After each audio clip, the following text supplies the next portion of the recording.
Yes, not only was there a vigil, but we have exclusive body cam footage of a traffic stop that happened a year ago with Alan's mom, and it has interesting similarities to the stop that happened last week. Yeah, that's right. Instead of participating in the spelling bee, the kids actually got to sit back and enjoy the show. After releasing the name of the teenager who drowned here at Settlement Canyon Reservoir, the police also shared body cam footage of the attempted search and rescue. Crew's actually just finished for the day, but I happened to catch one of the workers who said that earlier today they chopped down 3 massive trees that were behind me as part of their mitigation efforts.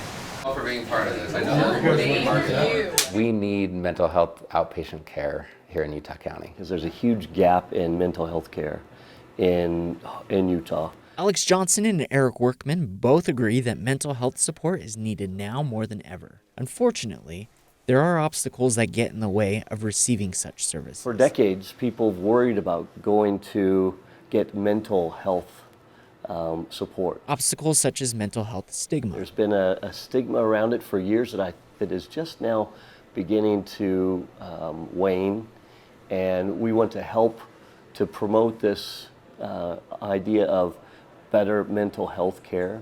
It's just like going to the gym. Eric and Alex are helping fill the gap and destigmatizing mental illness by opening an LA Mental Health branch in Provo. We started softly about a month ago, but today is our grand opening, and we're thrilled to now announce to the public that we're open and available. LA Mental Health is accepting, non-judgmental. We really want to make it a comfortable and easy to access experience for mental health therapy. A clinic offering services that Eric and Alex are excited to provide. We've found it very exciting to break into this new space here in Utah County and provide that care. Esteemed and incredibly human and compassionate and brilliant. Every year, the Leonardo, a museum in Salt Lake City, gives out a special award. The Leonardo Award is a recognition for someone in our community who exemplifies both the values and the way of exploring the world. This year's winner, Dr. Mario Capecchi. I'm very honored to be able to receive this award. Capecchi developed the technique used to create genetically modified mice. And why a mouse? Because a mouse is like us. Over 99% of the genes are the same in mouse than ours. So anything we learn about the mouse is likely to be also applicable to us. A discovery that won Capecchi a Nobel Prize in Physiology or Medicine. We did it all here at Utah. And it's been a wonderful environment for that, both in terms of the science and also the beauty of the state.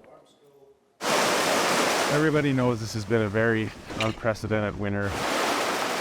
An unprecedented snow season becoming a record-breaking runoff season. Our plow operators, our maintenance people had a very long winter with all the snow that we saw. Mitch Shaw with UDOT says that after a long winter, they're prepping for what may be a long spring. We've had the water just been coming down so rapidly that we've had this one culvert that gets jammed with debris, and we've had to be monitoring that and clearing it out about every 2 hours. So we've had crews that are kind of doing shift work and going and checking on that every 2 hours. And that's kind of a situation you're seeing across the state. It's part of a collaborative effort, really.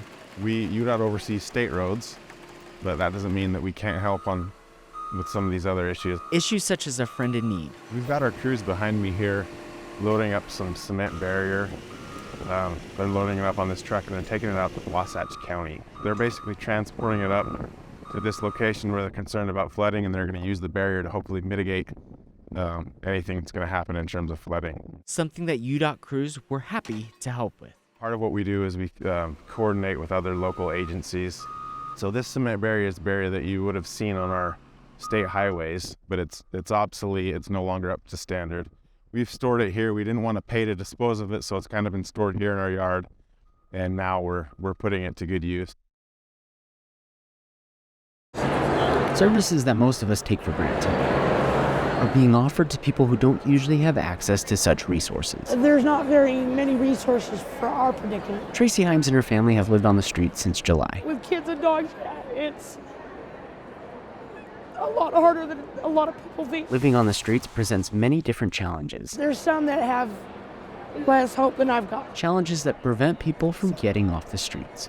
Sorry. One of the worst things that can happen to a homeless person when they've been connected to resources is to then turn around and get arrested because of an outstanding warrant or a pending case. Will Carlson, a deputy district attorney with the Salt Lake County DA's office, says that any type of legal trouble can reduce the resources and services available, making it harder for them to get off the streets. They can end up getting arrested, and that can throw away all the progress that they've made. Judge Jan Robinson is here providing legal help for those in need. It isn't about giving them a pass for criminal conduct, but it is about providing access to justice. The number one legal issue holding people back, trespassing. By being able to resolve the cases today, we're able to connect them to the resources immediately and hopefully help them turn their lives around. There's so much good that comes out of this. I'm Rian Stockett with KSL 5 News.